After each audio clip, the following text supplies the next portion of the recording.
Lovely folks of the internet, what's up? Mark with Cardivox Academy here, back at it again with another video for you this week where we're going to break down the vocal technique and vocal stylings of Kublai Khan's Matt Honeycutt along with Scott Vogel.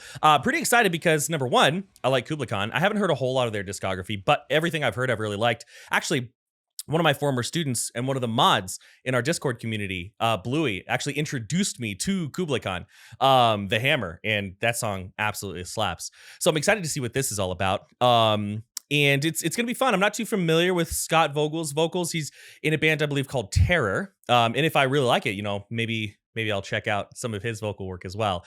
But before we jump into it, again, my name is Mark.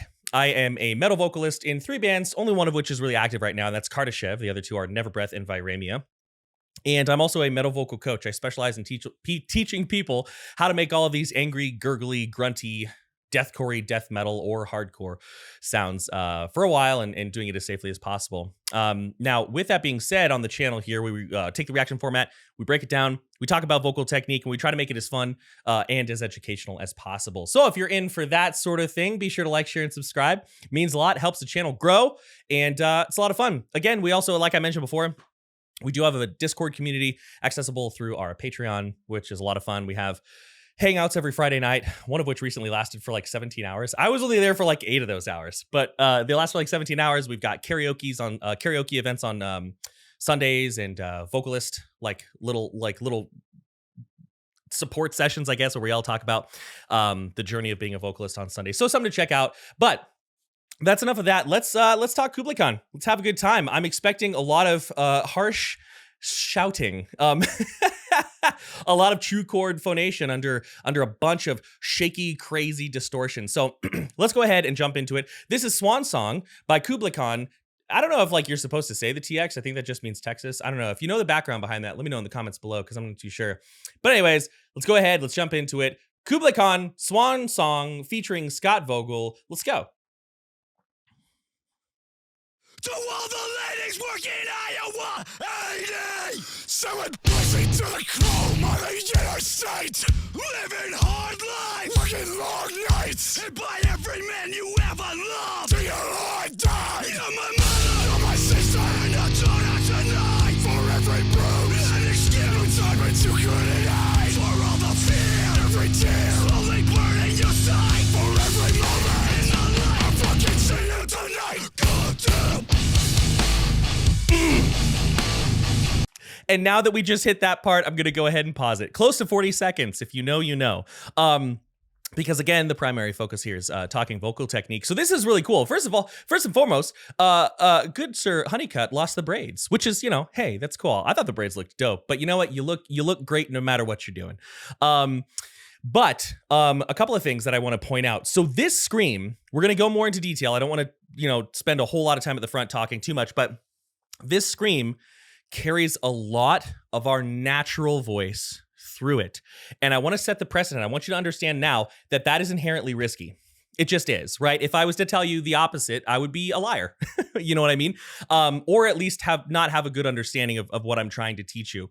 Anytime you are creating distortion at the same time that you are utilizing your true voice phonation, which is, you know, hey, that sound right there, just the sound of your voice, you have a higher risk for vocal damage. Now, I don't think that means you shouldn't do it, right? There's a higher risk of bodily injury driving down the road than there is walking to my kitchen. Statistically, I wonder if that's true. There's probably a study. So it doesn't mean that we don't get in our car and avoid driving down the freeway, but it means that maybe we take some classes, maybe we learn how to drive. Now, I'm not saying everybody needs a vocal coach, but we're going to talk about that a little bit. Hopefully I can give you at least a solid understanding of where to start in this video. But a good example of this is how Matt and Scott both sound pretty different, even though they're doing basically the same thing, right? This is a very strategic, a very controlled and supported shout, a belt even, right? Using the term belt in like the singing terms, a belt even with distortion carrying up on top of that scream, right? They're not producing the distortion on the vocal folds. At least it doesn't sound like they are. And if they are, they shouldn't be. There's a lot of different influence going on here, but you can hear the distinct differences between the two, right? because it's carrying all the vibrations, all the resonance qualities, the way that they're articulating. Like Matt's got much more of like a low. Don't worry, we're going to talk about the actual scream in a second. I'm just talking about delivery.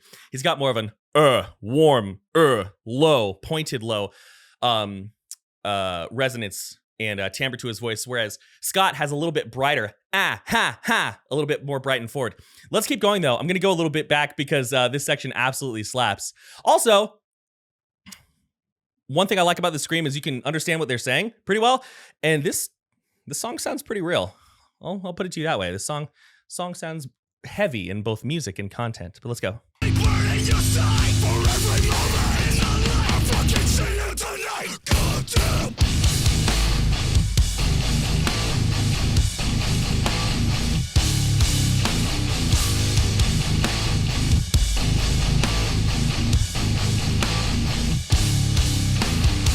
To see my break from my window, such a sad state.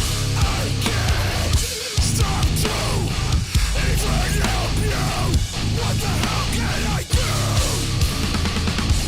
Say. That's a good spot to start talking a little bit more in depth about technique. So I'll be quite honest. When I teach people, when I guide people through this type of scream, if they don't have any background singing, we don't do distortion right away. So if you were to do lessons with me, focusing on this sound, we wouldn't touch distortion until you had a good solid control of supporting your clean voice, right?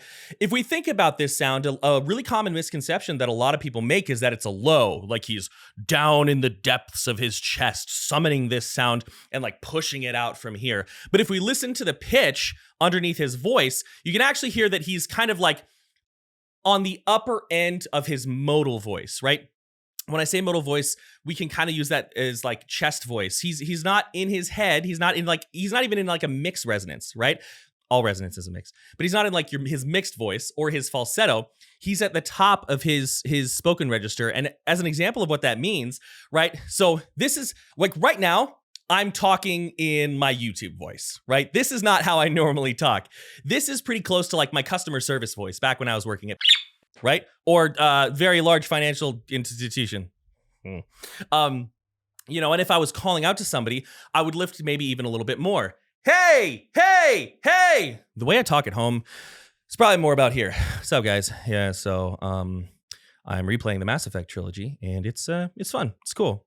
It's great. See, those are different places in my voice. They're all my chest voice, but I'm starting to lift. His is here. Hey, hey, hey, right there like that.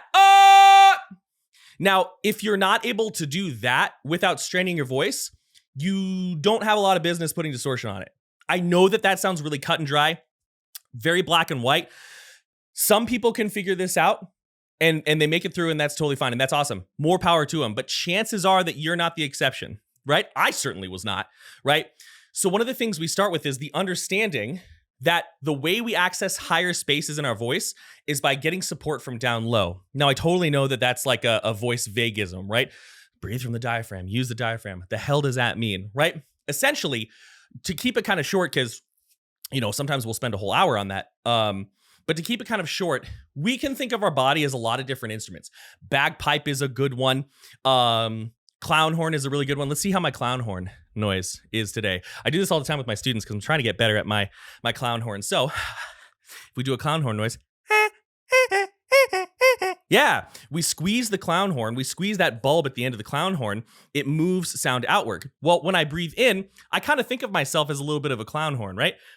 So I'm going to breathe in, expand my ribs, utilize my abdominal cavity, and I'm not just expanding here, right? I'm expanding upper abdominals, lower abdominals, obliques, right? Because we want to pull that support. We want to comfortably and relaxedly pull that air down into our lungs, right? So I breathe in, I get some expansion, right? I'll do it again so you can kind of see it from the side. Breathe out. Here we go. So you can see I've expanded all around here, and it doesn't sound like I'm holding my air back. I'm also still kind of doughy, right? Because we want to squeeze that clown horn. And if I do this, right? This is one of the first things that we do to take strain off of our neck. When I'm here, like a good thing to do is like pretend you're on a roller coaster, but instead of saying we, say way, right? You should feel your ribs staying out and a squeeze of the abdominal cavity, even a little bit of pressure on your pelvic floor, right? And your voice lifts up, but it doesn't crack. And your neck, if it cracks, you're probably going too high, right? You're going over that vocal break, that passaggio. You don't need to do that for this. And your neck should be super relaxed. My neck, when I do this, is gonna feel almost as relaxed when I'm like sitting there playing video games at the end of the day, right? So I'm here. Hey, way, oh yeah, right? That's where you would wanna start if you're learning like belting. Now, the last thing I'll say, we're gonna talk about distortion soon, because I know that that's like the main thing. This does not need to be paired with a lot of pressure underneath the vocal folds. That's called subglottal pressure. And a lot of the times when we scream, when we're getting into screaming, we think that we need to push, ga, ga, ga, right? And what'll happen is our vocal folds will get this underneath them from airflow, right? Now, like when I said airflow, there was a hard glottal attack on that. Technically, that's not even good speaking. See, shame on me. But when we're doing this, we don't need to rely on pressure to create the sound. We utilize a balance of activation of our abdominal cavity, right? A little bit of pressure underneath the vocal folds and resonance, accessing all the cavities in our head and even in our chest to lift the sound out and amplify the sound. That's what makes the sound loud, not the fact that we're pushing really hard. Let's keep going. We'll go back a little bit so you can kind of hear it. Thank you, Ludo. Ludo is our editor. Thank you for being patient with me as I backtrack. Here we go. From my window, such a sad state. I can't stop to even help you. What the hell can I do? Say bitch, just our life turned out used up empty files. Deep pain starts early in life. Every woman still once was a child. Who's one story of millions? Swan Song, song, city to city to city. Your heart ain't closer to home. What do you see? Grace beneath the family tree of abuse. Walking raped and AIDS for on the floor of the taking tube. I saw a casket fucking covered in flies. A plastic bombing tells us smell like somebody died or what? Oh! All right, we're gonna listen to that, but this is a good place to talk. So let's talk distortion now. I feel like I'm hearing like really strong like Corey Taylor vibes here. Not saying that they're exactly the same or that he's trying to copy Corey Taylor, but there's a lot of influence. One thing that I'm hearing, okay, I'm jumping ahead of myself. I get excited and I lose my train of thought. But a lot of times there will be discussions about, is this a fry scream? Is this a false chord scream? My best advice on that, and this may be a little strange, but it's like, don't worry about it, right? This scream is a strategic, right? And we can balance it with different things. It is a strategic shout. It is a strategic yell. Our bodies have evolved over hundreds of thousands of years to yell. That is like not all day, not nonstop. And it's hard on our voice if we're not trained how to do it properly. But basically, we're taking a yell, we're taking a shout, and we're putting some technique to it, and we're putting some intention to it that then allows us to be able to do it for, like on tour, right? But anybody's going to get tired eventually. So one of the best ways to approach this is less to like try to master like that very basal fry sound and that very basal false chord sound, but first to learn just what it feels like to make distortion in a natural setting in a mid-range, right? Most of the time, that's going to make people lean towards false chord sounds because we're built to make false chord sounds, right? That's how we get stuff out of our throat. That doesn't mean false chords feel like clearing our throat, but that sound, we have to be able to make it to survive and not choke, right? So if we take this,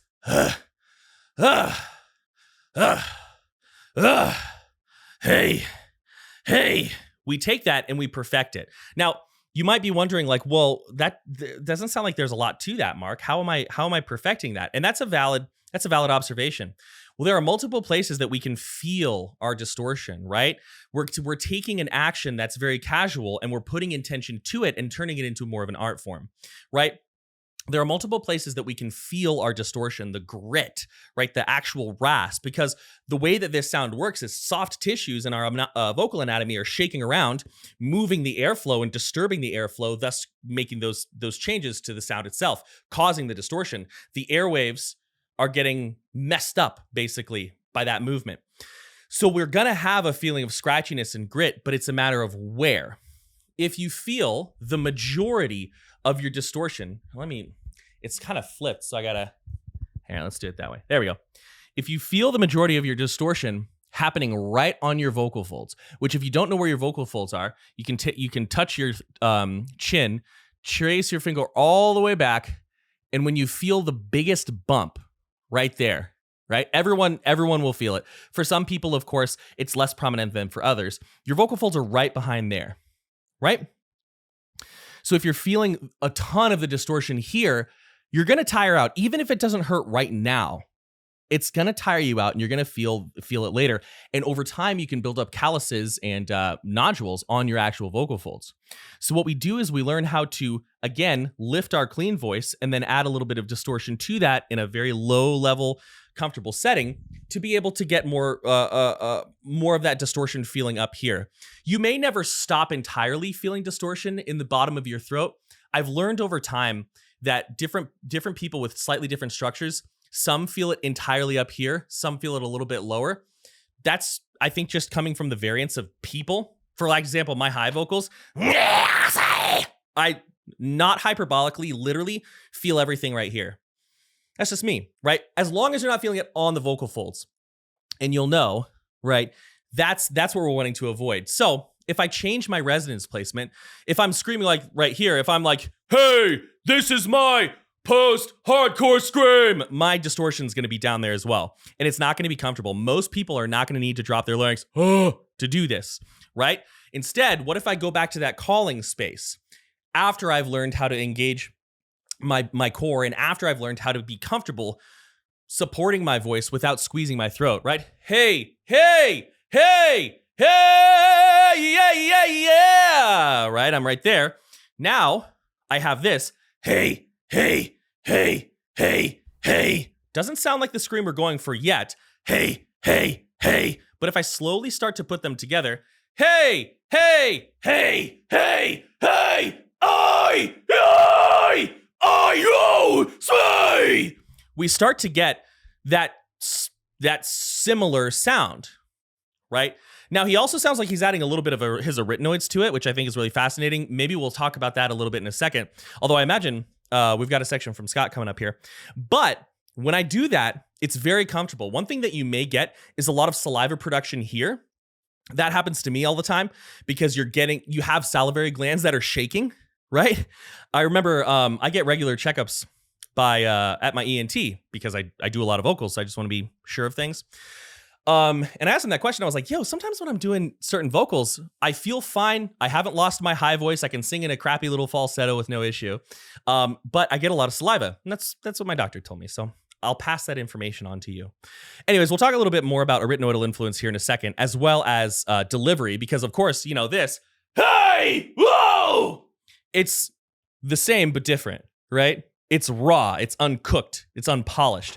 Let's keep going.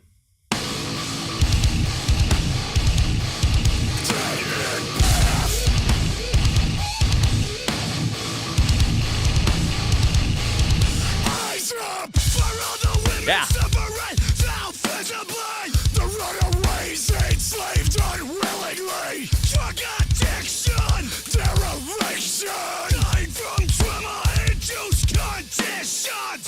But you must find your strength. I can walk your life, your history. That's the perfect contrast, folks. So we've got Scott Vogel, and his is very much one thing that one thing that I talk about being very valuable when we're learning delivery is practice delivery with your clean voice. You'll sound stupid, but chances are the more stupid you sound, the better your metal vocals will be, assuming you're doing the foundations. of metal vocals correctly, right? So if I take like more of a Scott Vogel approach, now keep in mind, this is all off the cuff. This is me playing around. If I was actually going to cover this song, I would take a lot of time getting more into the nuances. So this is literally just like pulling something out of my back pocket and giving it a go. But he's got a very like bright, hey, right there like that. Ah! And he's got a little bit of punch, not on the vocal folds, but from the mouth. He's sort of spitting out the vocals, hey, right there, and if I add the distortion, it gets a little more like that right there, right? So you get kind of that more bright sound. Now, I'm pretty convinced, maybe someday I'll get him on the channel, I don't know. We've never reached out to him, but maybe someday we'll get him on for a Kublai Khan sound song. I'm hearing in Matt Honeycutt's voice, right? What a cool name. That's like, that's a name that you want to say the first and last name together just because it rolls nicely. Just watch, I'm getting it wrong the whole video. That would be embarrassing, but it's not the first time it's happened. With him, we hear a little bit more of a slow click. So Scott Vogel is very lifted, forward, and fast. Follow the fly! Right? Like that. With sometimes in Matt vocals, we hear a little bit of a It's not going to be a good representation unless I'm projecting it, but our arytenoids are groups of cartilages that sit even higher than the false chords. And when we put them together, it sounds like this. Right there like that. Not to be confused with the fry sound. That is not totally different things. Now, when I'm doing that, I can slightly add it. Maybe. I think I can slightly add it to like a sort of hardcore shout, right? So I'm right here. Hey! Well, this is gonna be weird. Let's play around with this. So I'm here. Hey! Whoa! No! Say! Bye! Yeah, I think that's what's going on. Again, maybe sometime I'll be able to talk with him and pick his brain a little bit more. But notice how that kind of pitched me down a little bit. Why, bye, slay, for all the Bible sorry, bye. So I'm basically, that's cool. I'm basically taking this, right? That's a very arytenoidal scream, opening it up to a mid, letting a little bit more air and voice through, because I know how to lift these things strategically. Wow, bye, lie, slay, for all the Bible. I don't think he's doing that all the time, but like when he's exiting words and phrases, I hear a little bit of that. Let's listen together and see if we're hearing that still. Or maybe I'm crazy. That's pretty frequent for me as well. Let's go.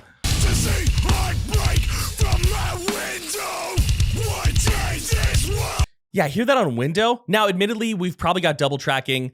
I'm sure the voice is EQ'd. There might be some exciters on there, some compression, but that sort of stuff doesn't change the voice, I think, as much as people think it does, right? It just makes it sound punchier and sit and mixes better. But it's not going to like, as far as my knowledge is concerned, I'm not an engineer, but it's not going to be like faking your scream, right? And so I feel like I'm hearing that kind of distinct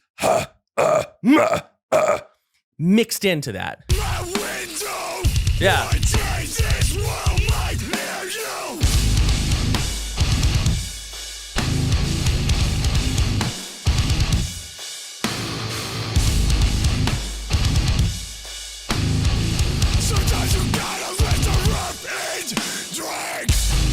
Oh, I don't know if he said drag. It sounded like sometimes you got to live the rough end drag. I don't know if that's right, but that sounded almost like his epiglottis, which is going to be down here.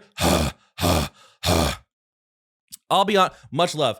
I'll be honest. If your distortion is falling that low to where you're getting some epiglottis on there, you might want to lift it up a little bit because we're falling back towards those vocal folds, and we want to keep those. We want to keep those nice, healthy, milky white, even connection all the way up and down while we're phonating, right? So something to think about. Now, here's the thing. Okay, if you're in the studio and you do a scream and it sounds awesome, but it was a little bit wrong technique, keep it. Don't delete it. Keep it through. It sounded cool as hell, right? There have been times when I've done a scream on an album and it wasn't like a picture perfect, but it's a scream, but it sounded cool, so we kept it. You would just want to think about these things on like tour and in the studio, so you're increasing your endurance, so you're increasing your longevity. Let's go back a little bit.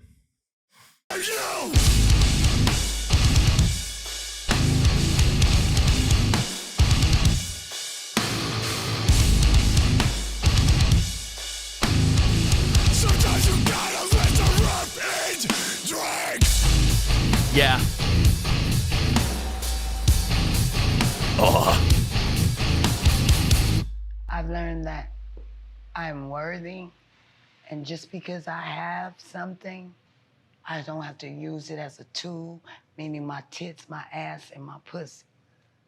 That I can come higher with my brain. I've learned that a real person, you do not have to take shame for anything that you do when you did it for a means to an end. And I've learned to not be ashamed of anything that I've done, and that my todays and my yesterdays, they can be my business, but I can share with the world. Don't be ashamed of it. Learn something from it. And whenever you have to do it, you can call it what you want to. But you gotta survive. Is this the most wholesome heavy song we've ever had? Huh. That was I wasn't expecting. I got to digest that a little bit. I didn't think the song was over. Oh, well, 3 minutes and 40 seconds. So, yeah, I want to, do they have the lyrics in the, let's see if they have the lyrics in the description. I'm breaking the rule. I'm going out of full screen. Oh, they do. Bless their souls. Okay. I want to look into this a little bit more. That's fascinating. I really kind of want to know what this song's about. Because let me tell you, like, I'm not going to go off too much on a tangent because I don't know much about it. But my wife has worked very directly with, you know, I don't know what the proper term would be, but basically victims of domestic violence. That's like her job, right? And that means she works with a lot of people who are in very unfortunate situations, and takes a lot of strength to be there. Like what a lot of these women go through, which I think is what this song is about. I could be wrong. It's crazy. There's a lot of stigma. There's a lot of it, and there's a lot of agency that they don't have. So if that's what this song is about, and my boys in Kublai Khan are shedding some light on that, then good on you, because it's a serious and often overlooked population. But anyway, you all said it best. I don't need to say the message again for you. Let's wrap up on the vocal thing, right? Because I guess the song's over, and we're just about to hit 30 minutes here. It'll be less with editing. But this scream, it's a strategic shout. It's a strategic belt. And that being said, it's very valuable for us if we're having difficulty, if we're not someone who distortion comes naturally to. Distortion did not come naturally to me. It took me about 3 years when I was first starting to even get to the point where I could make a sound and know what sound was going to come out of my head. 3 years, right? So I don't like the slow, fast dichotomy, but it certainly took a while for me to bloom into the vocalist I am today. Might be good to learn just some basic singing, right? So you can lift your voice. Hey, oh! Even just being able to do that without throat tension will take you a long way. Then, remembering that our bodies are built to shout, but we want to be more strategic than just shouting, we can learn some loose distortion. Loose. Hey. That's just false chord stuff 101, right? Some people start with a fry sound. I've seen that work too, right? Loose and relaxed is the key. I will say that with fry, since the vocal folds are together, it can be a little bit dicier, a little bit riskier, so it might just be something you want to think about. I'm not anti-fry. Fry's great. Love the fry. Love fries. They're delicious. But anyways, starting with this, lifting, right? There's a reason that this happens at a higher place in the voice, because it helps the resonance and the timbre of the voice guides the distortion upwards.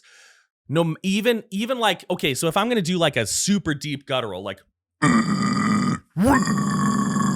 right? People who don't know a lot about metal vocals or are just learning, which that's a totally cool place to be. That's where I started, not knowing anything, right? Would think that I'm putting all that down here. But if I switch it with my true voice, yeah, my voice is not in even though I'm not using my vocal folds, my voice is not in a low space. I'm not, I'm, hey, yeah. That's kind of right where my speaking voice is. And I'm creating the depth with my mouth. I'm creating the depth. If I take that and I pull away all the things that I'm using to make it low, right? That's it. That's all there is, right? Relaxed, released, balanced throughout the body. I think that's enough for now. Again, if you are trying to make these metal noises and it's causing you difficulty, feel free to reach out to me. I do give lessons. We are full as heck currently, but that doesn't mean you shouldn't send an email because we can let you know when things lighten up a little bit. But also be aware that, like, you know, I'm not the learn metal vocals fast guy. I'm the follow your voice, give your voice what it needs. And if that means it takes a little time, it takes a little time guy. I've had people do this in one lesson. I've had other people, it takes them like 10. We're all different, and safety, comfort, and control is our main thing. If you enjoy the content, please be sure to like, share, and subscribe. Huge shout out to the guys in Kublai Khan, as well as Scott Vogel. This song was a banger. I really liked it. I'm going to go listen to it uninterrupted now. And yeah, check us out on Patreon. I got nothing else to say. And when you run out of things to say, best thing to do is to shut up. So as always, many thanks, much love, I'm out.